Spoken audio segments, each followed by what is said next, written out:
Data layer जो है वो डाटाबेस के साथ इसका ताल्लुक होता है, या आप इसको डाटाबेस भी कह सकते हैं कि ये लेयर डाटाबेस की होती है। एक लार्ज लेवल पे कॉम्प्लेक्स किस्म की एप्लीकेशंस बन रही हैं, तो उसके अंदर जो है वो कोई सिंपल मेथड नहीं चलता, बल्कि वहाँ पे टेयर्स में बात चली जाती है। तो उसके लिए हम आपको जो स्ट्रेटजी है वो हम पढ़ते हैं। सर्वर उसको प्रोसेस करके उसका रिस्पांस जो है वो क्लाइंट तक भिजवाता है। बेसिकली वन टेयर आर्किटेक्चर इसी को कहते हैं। इसकी पिक्चर आपके सामने, ये सर्वर है, ये क्लाइंट्स पड़े हुए हैं, तो ये सारे क्लाइंट्स जो है वो सर्वर के साथ कनेक्ट हैं। यानी हम बिजनेस लेयर को क्लाइंट के ऊपर मैनेज करने की कोशिश करेंगे। सर्वर का काम सिर्फ डाटा को संभालना होगा, डाटा को कैसे मैनेज किया जाता है। मिसाल के तौर पर टॉक टू बैक डेटाबेस, यानी डेटाबेस का वर्कलोड होगा, डेटाबेस पे एसक्यूएल क्यूरीज सेंड होंगी, सारी की सारी आपकी उसी सर्वर पे। ये सर्वर है और इनके साथ मुख्तलिफ क्लाइंट जुड़े हुए हैं, लेकिन ये सारे के सारे जो सर्वर हैं ये भी आपस में कनेक्टेड हैं। ये आपके सिस्टम के जो सॉफ्टवेयर के मेजर कंपोनेंट्स होंगे वो होंगे जो पूरे सिस्टम को कंट्रोल कर रहे हैं। एग्जाम्पल हम देख लेते हैं एटीएम सिस्टम की क्लाइंट सर्वर में। तो ये आपकी एटीएम्स लगी हुई हैं, मुख्तलिफ शहर के अंदर भी हो सकती हैं और मुल्क के अंदर भी हो सकती हैं। हम सिटी की एग्जाम्पल अगर लें तो सिटी में अगर फर्स्ट करेंगे 4 एटीएम्स हैं। ये चारों एटीएम्स जो हैं इनका मेन सर्वर जो है वो एक ही है, जिसको हम अकाउंट सर्वर भी कहते हैं। तो account server, teleprocessing monitor और कस्टमर अकाउंट डेटाबेस। अब ये आगे जो हम अहम टॉपिक डिस्कस करने लगे हैं वो है वेब एप्लीकेशन या वेब एप्लीकेशन आर्किटेक्चर क्या होता है, यानी एक वेब एप्लीकेशन का स्ट्रक्चर क्या होता है, यानी आर्किटेक्चर हम उसका डिस्कस करेंगे। सबसे पहले हम देखने लगे हैं कि लेयर्ड आर्किटेक्चर क्या होता है। बेसिकली ये लेयर्ड आर्किटेक्चर है और इसके अंदर आप देखें कि जो तमाम वेब एप्लीकेशन के कंपोनेंट्स हैं वो लेयर्स की फॉर्म में हैं। लेयर्स जो हैं वो आप देखें, एक ये लेयर है, डाटा लेयर है, बिजनेस लेयर है। तो ये 3 लेयर्स आपको यहाँ पे नजर आ रही हैं और नीचे ये डाटा सोर्स और सर्विसेज हैं। डाटा लेयर जो है वो डाटाबेस के साथ इसका ताल्लुक होता है, या आप इसको डाटाबेस भी कह सकते हैं कि ये लेयर डाटाबेस की होती है। आमतौर पर इस लेयर का कनेक्शन आपकी डाटाबेस के साथ होता है, यानी ये डाटा सोर्सेज जो आपको नजर आ रही हैं इसके साथ होता है। डाटा रिट्रीव करना, डाटा ऐड करना, डाटा निकाल के डेटाबेस से ले आना, तो ये सारा काम जो है वो डाटा लेयर्स का होता है। उसके बाद नेक्स्ट जो ऊपर लेयर है वो बिजनेस लेयर है। बिजनेस लेयर जो है वो बेसिकली आपकी एप्लीकेशन का जो बिजनेस लॉजिक है उसको इंप्लीमेंट कर रही होती है। मिसाल के तौर पर आपकी मिसाल के तौर पे वेब एप्लीकेशन है कोई बैंक के हवाले से, तो बैंक में डिपॉजिट कैसे होता है, विड्रॉ कैसे होता है, कस्टमर का अकाउंट कैसे बनता है और फंड्स वगैरह या लोन वगैरह कैसे अप्रूव होते हैं, वो सारा जो प्रोसेस है वो बिजनेस लेयर में डिफाइन होता है। इसी तरह कोई हॉस्पिटल की वेबसाइट है तो पेशेंट्स का रजिस्ट्रेशन होना, पेशेंट्स की ट्रीटमेंट का रिकॉर्ड रखना, वो किस तरीके से रखा जाता है। बेसिकली एक तो डाटा उनका स्टोर है डेटाबेस में, लेकिन वो जिस तरीके से डाटा मॉडिफाई होता है, जिस तरीके से डाटा स्टोर होता है, उसके दरमियान में जो प्रोसेसेस हैं वो सारे बिजनेस लेयर के अंदर डिफाइन होते हैं। उसके बाद जो हमारी टॉप मोस्ट लेयर होती है उसको हम प्रेजेंटेशन लेयर कहते हैं और इसका डायरेक्टली काम जो होता है वो यूज़र के साथ होता है। मिसाल के तौर पर प्रेजेंटेशन लेयर पे हम अपना वेब एप्लीकेशन का इंटरफेस शो करते हैं। मिसाल के तौर पर जब आप कोई वेब एप्लीकेशन ओपन करते हैं तो अभी आपको मैंने एप्लीकेशन भी दिखाई थी, तो वो सामने जो आपको व्यू नज़र आ रहा था जिसके ऊपर काफ़ी सारे कंट्रोल्स थे, कैलेंडर भी नज़र आ रहा था, आपको बटन्स भी नज़र आ रहे थे, आपको लेबल्स भी नज़र आ रहे थे, आपको मेन्यूज भी नज़र आ रहे थे। वो सारे के सारे प्रेजेंटेशन लेयर्स के अंदर बिल्ड किए जाते हैं। इसका डायरेक्ट ताल्लुक जो है वो यूज़र से होता है, तो यूज़र जो है वो डायरेक्टली प्रेजेंटेशन लेयर से रिक्वेस्ट करता है और प्रेजेंटेशन लेयर आगे फिर फर्दर बिजनेस लेयर से बात करती है और बिजनेस लेयर फिर आगे डाटा लेयर से and so on so fourth. यहाँ ज़ाहिर है सर्विसेज यूज़ होती हैं, बिजनेस लेयर जो है वो सर्विसेज कॉल करती है। अब ये उस सर्विसेज को आप फंक्शंस क्या लें जो आप C या C++ में बनाया करते थे कि आप कोई भी फर्स्ट करें फैक्टोरियल कॉल करते थे तो आप उस फंक्शन में चले जाते थे, तो ये सर्विसेज वैसी हैं। इसके अलावा आपने ऑपरेटिंग सिस्टम में कॉल्स भी पढ़ी थी, ये इनका ताल्लुक उसके साथ भी है। इनको आगे डिटेल के साथ यहाँ पे राइट आपके सामने नज़र आ रहा है, तो अभी मैंने इनको डिटेल से एक्सप्लेन कर दिया है।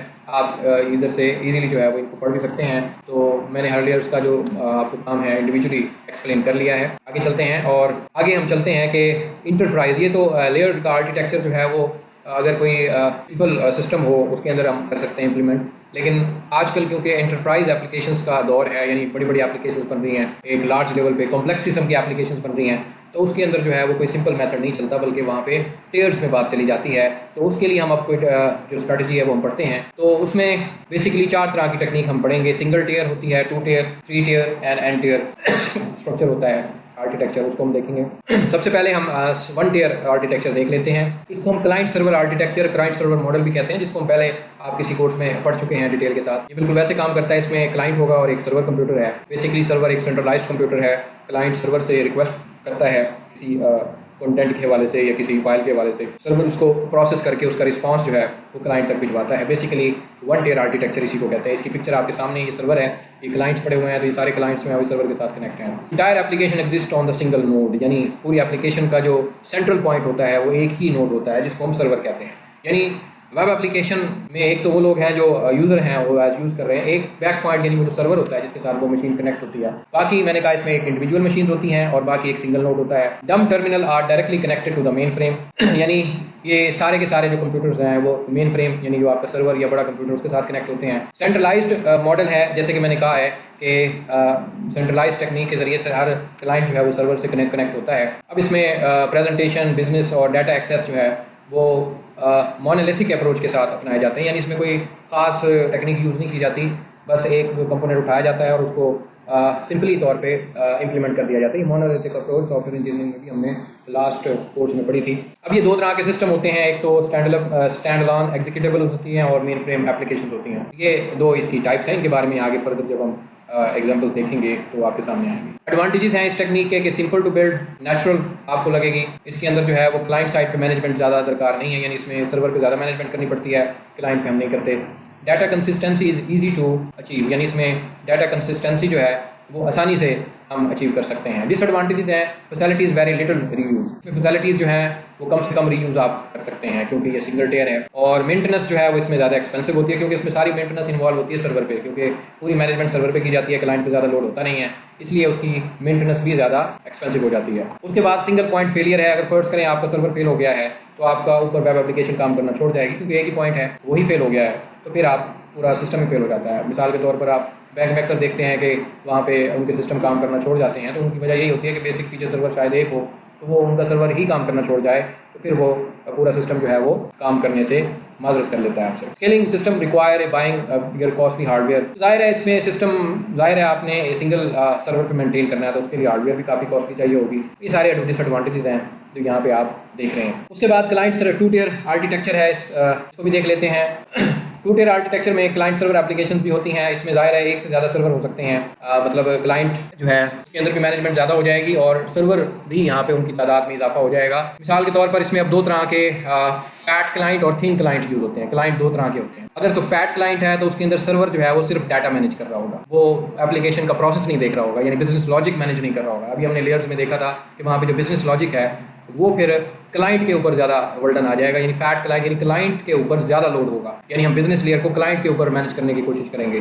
सर्वर का काम सिर्फ डाटा को संभालना होगा, डाटा को कैसे मैनेज किया जाता है। मिसाल के तौर पर टास्क टू बैक डेटाबेस, यानी डेटाबेस का वर्कलोड होगा डेटाबेस पे, एसक्यूएल क्यूरीज सेंड होंगी सारी की सारी आपकी उसी सर्वर पे। इसके अंदर जो है वो ग्राफिकल यूजर इंटरफेस भी यूज़ हो सकता है। थिन क्लाइंट के अंदर सर्वर जो है वो सिर्फ डाटा को तो मैनेज करेगा लेकिन साथ ही बिजनेस लॉजिक भी हम सर्वर पर डाल देते हैं, उस पर क्लाइंट बड़ा शॉर्ट होता है, क्लाइंट का काम बड़ा लिमिटेड होगा, तो क्लाइंट थिन यानी बिल्कुल चंद चीज़ें जो है उनके ऊपर वो काम कर रहा होगा, लेकिन बुनियादी तौर पे बिजनेस लॉजिक, डाटा मैनेजमेंट सारी की सारी सर्वर पे चली जाएगी, तो इसको हम थिन क्लाइंट बोलते हैं। और ये टू टियर आर्किटेक्चर है। इसको एग्जांपल आप यहाँ पे देखें कि थिन क्लाइंट के अंदर क्लाइंट जो है वो सर्वर से कनेक्टेड है और अब आप देखें सर्वर पे सिर्फ ना डाटा मैनेजमेंट भी हो रही है, एप्लीकेशन प्रोसेसिंग भी हो रही है, तो ये सर्वर पे ज़्यादा लोड है, क्लाइंट पे कम है। फैट क्लाइंट मॉडल में आप देखें कि सर्वर सिर्फ डाटा मैनेजमेंट कर रहा है लेकिन हमने एप्लीकेशन प्रोसेसिंग वहाँ से निकाल के हमने क्लाइंट के साथ उसको मैनेज करने की कोशिश की है। क्लाइंट मॉडल है और दूसरी फैट क्लाइंट मॉडल है। जहाँ थिन क्लाइंट मॉडल की बात है वहाँ पे देखें क्लाइंट और सर्वर ये दोनों आपस में कनेक्टेड हैं, लेकिन सर्वर जो है इस पे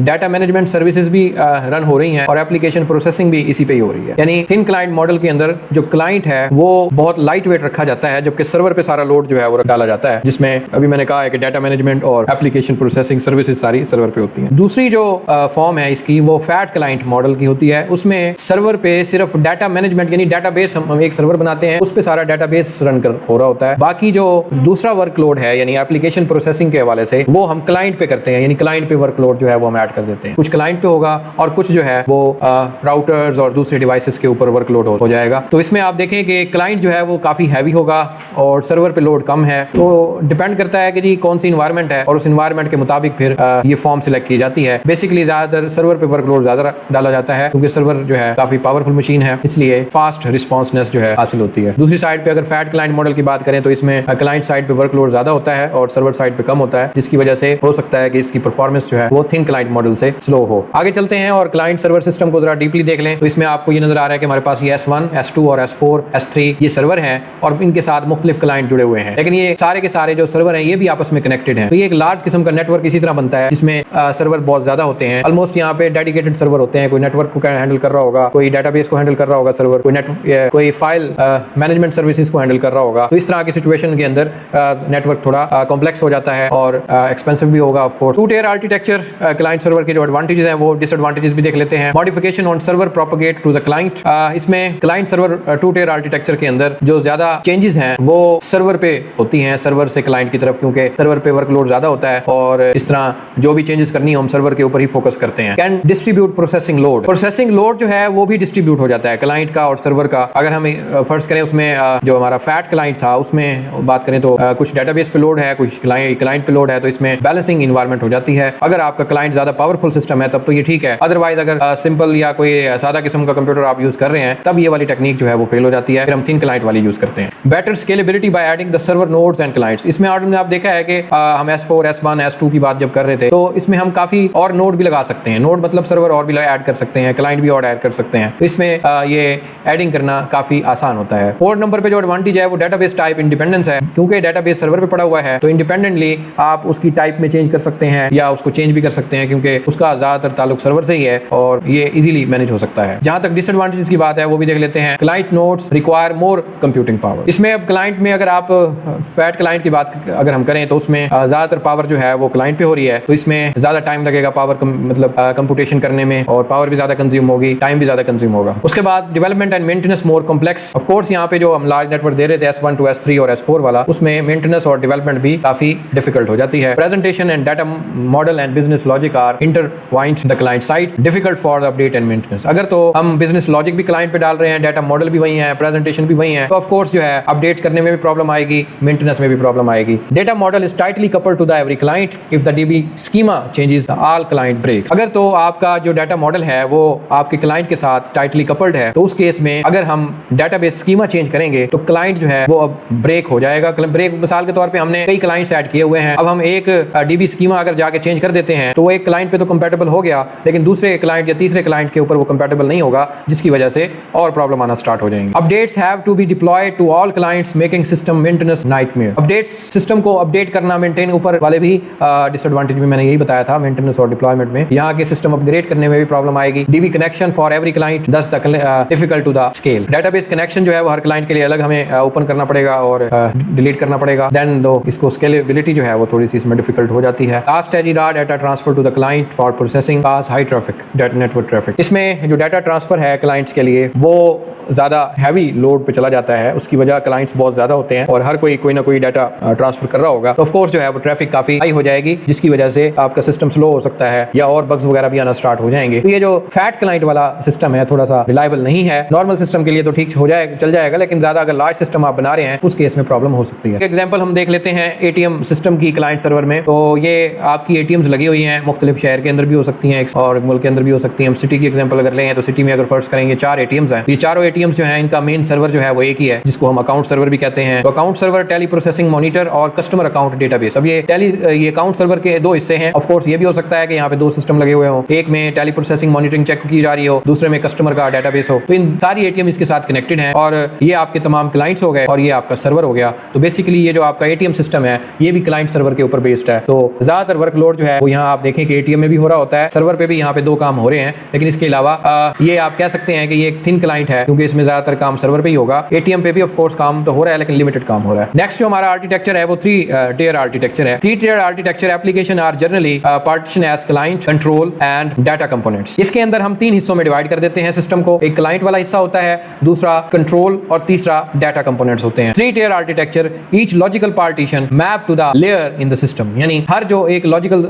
पार्टीशन होगी वो सिस्टम की एक लेयर पे इंस्टॉल की जाएगी। हर लेयर के ऊपर हम अलग अलग से टेक्नोलॉजीज इंप्लीमेंट कर सकते हैं, each layer implemented with the appropriate technologies. तो आप ये ग्राफ अगर देखें तो ग्राफ में सिस्टम को हमने 3 हिस्सों में डिवाइड किया हुआ है, एक हिस्सा प्रेजेंटेशन का है, दूसरा कंट्रोल का है और तीसरा डाटा मैनेजमेंट का है। तो बेसिकली अगर आप देखें तो डाटा मैनेजमेंट लेयर ये एक लेयर हो गई, दूसरी लेयर है और तीसरी लेयर है। डाटा मैनेजमेंट लेयर पे तीनों सर्वर पड़े हुए हैं, बेसिकली ये डेटाबेस हो सकते हैं, नेटवर्क ट्रैफिक कंट्रोल मैनेजमेंट हो सकती है। उसके ऊपर अगर आप top most second top layer पे देखें तो कंपोनेंट आ जाते हैं, मतलब ये आपके सिस्टम के जो सॉफ्टवेयर के मेजर कंपोनेंट्स होंगे वो होंगे जो पूरे सिस्टम को कंट्रोल कर रहे हैं।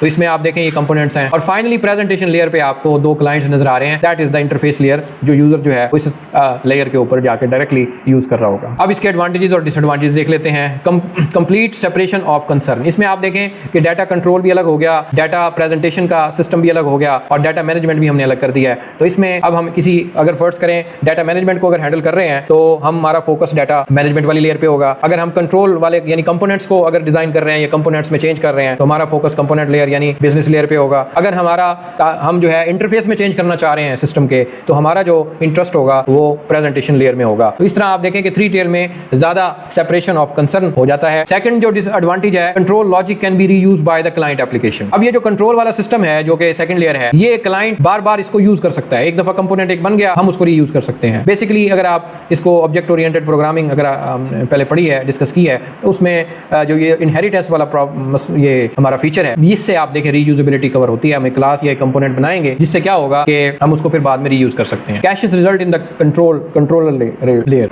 जो कैश रिजल्ट्स होते हैं यानी रूडिमेंट्री या टेम्परेरी डेटा जो कैशेस का होता है वो कंट्रोल लेयर के ऊपर हैंडल किया जा सकता है। Maximum flexibility for enterprise wide applications. Basically 3 tier में स्ट्रक्चर को डिवाइड करना एफिशिएंट तो है लेकिन उतना कॉस्ट एफिशिएंट भी है, यानी इसमें कॉस्ट भी ज़्यादा हो सकती है और उसके लिए जाहिर है कोई इंटरप्राइज लेवल की एप्लीकेशन अगर हो तो वो इस 3 लेवल टियर आर्किटेक्चर को अडॉप्ट करती हैं। डिसएडवांटेज क्या है जी? Difficult to integrate the legacy stove pipes which represent the large investment. Basically इसमें जो बुनियादी बात ये है कि हमें, क्योंकि एक 3 टियर आर्किटेक्चर काफ़ी अंडरस्टैंडेबल तो है, ईजी भी है, लेकिन जाहिर है इसको 3 टियर के अंदर बनाना है तो इस काफ़ी बड़ी एप्लीकेशन होगी, वाइड लेवल की एप्लीकेशन होगी और इसके लिए काफ़ी ज़्यादा इन्वेस्टमेंट चाहिए होती है। कॉम्प्लेक्सिटी ऑफ कोर्स बढ़ जाएगी क्योंकि आपका पूरा सिस्टम 3 हिस्सों में डिवाइड है, आपका फोकस 3 हिस्सों में बढ़ जाएगा, शायद हमें 3 टीम्स जो हैं वो मैनेज करनी पड़े, इसलिए कॉम्प्लेक्सिटी जो है वो ऑफ कोर्स इसमें आ जाएगी। Speed decrease with the level of indirection and latency. Gradually जो है जैसे जैसे आप सिस्टम चलता जाएगा आगे या उस पर आप लोड ज़्यादा डालेंगे तो स्पीड भी कम होना स्टार्ट हो जाएगी, क्योंकि जहाँ पे इतने ज़्यादा डिस्ट्रीब्यूशन हो वहाँ पे डाटा लेटेंसी वगैरह इस तरह की चीज़ें ज़्यादा वेरी करती हैं। Increase cost and development time. Of course cost भी बढ़ेगी इसकी, इस पर टाइम भी बहुत ज़्यादा लगेगा इस सिस्टम को बनाने के लिए, development time. And lack of the knowledgeable developers and managers. Another drawbacks के हमारे यहाँ ज़्यादा नॉलेजेबल जो है वो डेवलपर और मैनेजर्स की कमी है, इसलिए इस तरह की एप्लीकेशन जो है वो बनाने में मुश्किल हो सकती है। इसकी जो ग्राफ है वो देख लेते हैं। हमारे पास ये देखें 2 सर्वर हैं, ये एक सर्वर पड़ा हुआ है, एक क्लाइंट है हमारे पास। यहाँ हमने एक सर्वर डाटा मैनेजमेंट सर्विसेज के लिए लगा दिया, डेटाबेस है हमारी, और इसके लिए हमने अलग से, अगर आपको याद हो तो क्लाइंट सर्वर में हमने ये दोनों काम एक ही सर्वर में डाले हुए थे, अब हमने इसके लिए अलग सर्वर रख लिया, एप्लीकेशन प्रोसेसिंग के लिए अलग सर्वर मैनेज कर लिया और ये आपका क्लाइंट है। तो अब आप देखें कि स्पीड काफ़ी बढ़ जाएगी और एफिशिएंट हो जाएगा सारा सिलसिला, लेकिन कॉस्ट जो है वो दायरे बढ़ गई, एक सर्वर और हमने ऐड किया। अब इंटरनेट बैंकिंग सिस्टम को हम देख लेते हैं, उसका स्ट्रक्चर भी कुछ 3 टियर आर्किटेक्चर में होता है। यहाँ पे देखें हमारे क्लाइंट है सारे, अगर इंटरनेट बैंकिंग की बात कर रहे हैं, क्लाइंट है, घर बैठ के लोग इंटरनेट बैंकिंग करते हैं। आजकल हमारे यहाँ ज़्यादा रुझान बढ़ता जा रहा है इंटरनेट बैंकिंग का, तो उस सिलसिले में अगर आप इसको ज्यूम करें तो ये हमारे पास क्लाइंट्स हैं सारे, ये हमारा वेब सर्वर है और ये हमारे पास डाटा सर्वर है। 2 लगाए, इनके नाम अब हमने रख दिए हैं, एक डाटाबेस सर्वर कहलाता है, दूसरा वेब सर्वर कहलाता है। बेसिकली डाटाबेस सर्वर का काम डाटा को मैनेज करना, कंट्रोल करना, यानी आपने जो डेटाबेस पढ़ी है वो सारा काम यहाँ पे हो रहा होता है। दरमियान में क्यूरीज का होती हैं कि वेब सर्वर से क्यूरीज जो हैं वो ट्रांसफर होती हैं डाटाबेस सर्वर में और फिर डाटाबेस सर्वर उन क्यूरीज को मैनेज करके रिस्पॉन्स देता है। वेब सर्वर ऑफ कोर्स यहाँ पे ये एप्लीकेशन प्रोसेसिंग सारी यहाँ पे हो रही होती है, आपके कंपोनेंट्स, आपकी वो जो हमने बेसिक डायग्राम देखा था उससे आपको ये जाहिर होगा कि वो सारा वेब सर्वर कर रहा होता है और ये आपके सारे क्लाइंट्स हैं जो कि आपको नज़र आ रहे हैं। तो इस तरह क्लाइंट रिक्वेस्ट करता है वेब सर्वर से, वेब सर्वर आगे क्यूरीज जनरेट करता है और वो क्यूरीज जो है वो डाटाबेस सर्वर के पास जाती हैं और वो मैनेज होते हैं। एन टियर आर्किटेक्चर, हमारा अगला जो आर्किटेक्चर है वो एन टियर है, जिसको मल्टी टियर या मल्टी लेयर्ड सिस्टम भी कहते हैं। Layered added for the better separation of concern. अगर हम इसको मजीद डिवाइड कर दें 3 टियर को तो उसका मकसद सिर्फ यही होगा कि सेपरेशन ऑफ कंसर्न, यानी हमारा फोकस जो है वो किसी एक कंपोनेंट पे हो, तो हम मजीद उसके कंपोनेंट्स बनाते चले जाएंगे। Every layer does a specific task. अब हम हर लेयर को एक खास टास्क देते चले जाएंगे which improve the cohesion and low coupling. इसमें सॉफ्टवेयर इंजीनियरिंग में कपलिंग और कोहियन हमने डिस्कस की थी पिछले कोर्स में, तो वहाँ पे हमने देखा था कि कोहियन जो है वो ज़्यादा से ज़्यादा सिस्टम में होनी चाहिए, कपलिंग कम से कम होनी चाहिए, लेकिन एन लेयर आर्किटेक्चर में आप कपलिंग कम से कम रखते हैं। ऑफ कोर्स वहाँ पे और कंपोनेंट्स बनते हैं, इंडिविजुअली उनको एस्टैब्लिश किया जाता है और वो वेल कोहेसिव कंपोनेंट होते हैं। Application can be divided among the developer with well defined roles. Basically हम पूरी एप्लीकेशन को मजीद जब डिवाइड करते हैं तो वो डेवलपर्स और उनके रोल्स के हिसाब से करते हैं। बेसिकली अलग अलग एप्लीकेशन का हिस्सा जो है वो एक रोल परफॉर्म कर रहा होगा और हर उस कंपोनेंट का अपना एक रोल होगा जो उस डिफाइन रूल्स के मुताबिक काम करेगा। Layers and tiers need not one to one mapping, यानी इसमें ये नहीं होता कि एक लेयर्स जो है वो एक लेयर्स के लिए टियर्स के लिए ही रखी जाएगी, बल्कि ऐसा हो सकता है एक लेयर के अंदर एक टेयर हो या एक टेयर में 2 लेयर्स काम कर रही हो, इस तरह वर्क हो सकता है। 3 tier is popular map to the typical IT problems, यानी आईटी रिलेटेड प्रॉब्लम्स को भी डील करता है हमारा ये आर्किटेक्चर। यहाँ पे एग्जांपल जो है वो फॉर्च्यून 5 कंपनी यूजेस द, यहाँ पे JSP servlet handler translator EJB DAO layers use करती है, यानी इसमें आप देखें कि सिस्टम को इन लेयर्स में डिवाइड किया गया है। यहाँ पे एक कंपनी है जो एक लेयर के ऊपर एक हिस्से पे JSP रखती है, दूसरे पे सर्वलेट रखती है, तीसरे पे हैंडलर है, ट्रांसलेटर है, EJB है और DAIs लेयर्स हैं। इस तरह ये देखें कि अब एक पूरे डीपली वो जो हमारी एप्लीकेशन प्रोसेसिंग थी उसको भी हमने मजीद हिस्सों में डिवाइड कर दिया है। तो ये अभी फिलहाल JSP सर्वलेट आगे जाएंगे टेक्नोलॉजीज जब हम पढ़ेंगे तो वहाँ पे क्लियर हो जाएगा। These layer are deployed on the 3 physical tier। यहाँ पे देखें हमारे पास थिन क्लाइंट, उसके बाद वेब है, एप्लीकेशन सर्वर है, फिर उसके बाद डेटाबेस टियर्स है। यहाँ पे देखें अब ये वाला सिलसिला भी देख लें इसमें क्या डिवाइडेशन हो रही है। यहाँ पे देखें कि हमारे पास थिन क्लाइंट है, उसके बाद हमारे पास वेब आ जाता है, वेब एंड एप्लीकेशन सर्वर इकट्ठा भी हो सकता है, और उसके बाद डेटाबेस टियर है। डेटाबेस टियर के शायद आगे 3 टियर्स और हों, 3 हिस्से हों, ऐसा भी हो सकता है, 2 हिस्से हो सकते हैं, 3 हो सकते हैं। तो ये डिपेंड करता है हमारे एप्लीकेशन के ऊपर।